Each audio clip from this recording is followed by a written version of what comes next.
Uno munsi munyemerere tuganire ku mukomediye wa muri Genesis Comedy bamwita Tuyishime Senegali, abenshi bamuzi nk'umushumba, kandi uno musore kurya bikora neza ngo niyigeze rwose yiyumvamo yuko yaba umukomediye. Yenda nawe wari ufite intego yo kuba umupolisi, ubu umwarimu. Yenda wari ufite intego yo kuba umuganga, uza kuba umwarimu, kandi ubu umwarimu mwiza ariko utarabikundaga, ariko kuko nta kundi wari kubigenza biza kurangira rwose ubaye icyo utashakaga, ariko kandi ukanabikora neza cyane kurusha uko wari no kugikora mbere, yenda icyo wifuzaga. Rero aka kanya tugiye kuganira ku mushumba cyangwa benshi bamwita Senegali, ariko akabazwi ku izina nk'umushumba. Tugiye kuganira uburyo yaje mu Rwanda, uburyo yisanze muri iki gitaramo cya Genesis Comedy, ndetse kandi rega si n'umunyarwanda, n'uburyo yisanze mu Rwanda. We nta kindi usabwa gusa no gukora subscribe na like na share, ndetse ukarangiza iyi video kugira ngo uze gusobanukirwa neza uyu musore ni umuntu nyabaki. Mu kabari ngo nariye umuntu amenyo,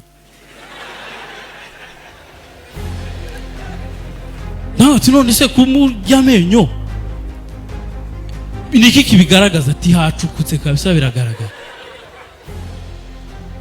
Ati nose ndagufasha iki? Okay, reka ikintu cotuma wenda udatinda muri gereza cyangwa ntunagendeyo nuko twosibanganya ibimenyetso. Ntabwo ati kura amenyo.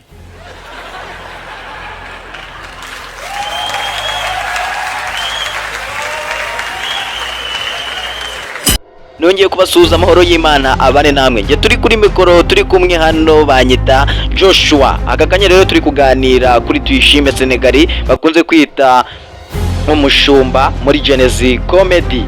Uyu rero umushumba yahishuye yuko yavukiye muri Repubulika Iharanira Demokarasi ya Kongo, ariko akurira mu Rwanda mu karere ka Huye, aho yize amashuri yisumbuye kugeza mu wa 4. Yaje kujya kuyakomereza muri Kenya, ari naho yari atuye imyaka 7 yose. Umushumba wari usanzwe akina imikino y'urwenya akayishyira kuri YouTube.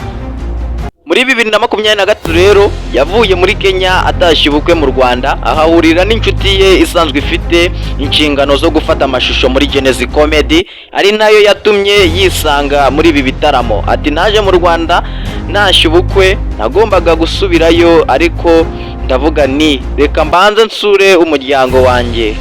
Hari ku wa 4 wari bubeho igitaramo cya Genesis Comedy. Umuhungu ufatayo amashusho twari kumwe arambwira ati ariko waje ko nzi ko wabasha gusetsa. Umushumba yabanje kubyanga kuko yahamyaga ko agira isoni, ndetse icyo gitaramo ntiyanakitabira kuko yari yagiye i Huye. Nyuma yo kuva i Huye, umushumba yasuye ya nshuti ye, ahasanga Fanny Mercy watangije Genesis Comedy.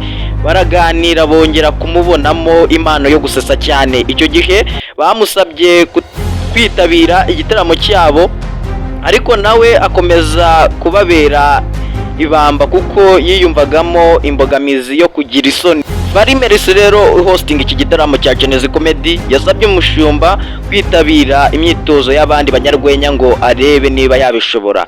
Nyuma yo kumubonamo impano, umushumba yitabiriye igitaramo cye cya mbere cya Genesis Comedy, ariko ajya afite itike yo guhita asubira muri Kenya. Icyakora uko yitwaye byatumye Fanny Mercy amusaba gukora ikindi gitaramo kimwe akabona kugenda, ibyitike byo bakabihindura, bitewe nuko uyu musore yari yishimiwe muri Genesis Comedy n'abantu bahitabiriye, ndetse akahabona arenga 700,000 by'amafaranga y'amanyarwanda yahawe nk'agashimwe k'abafana bari bamwishimiye.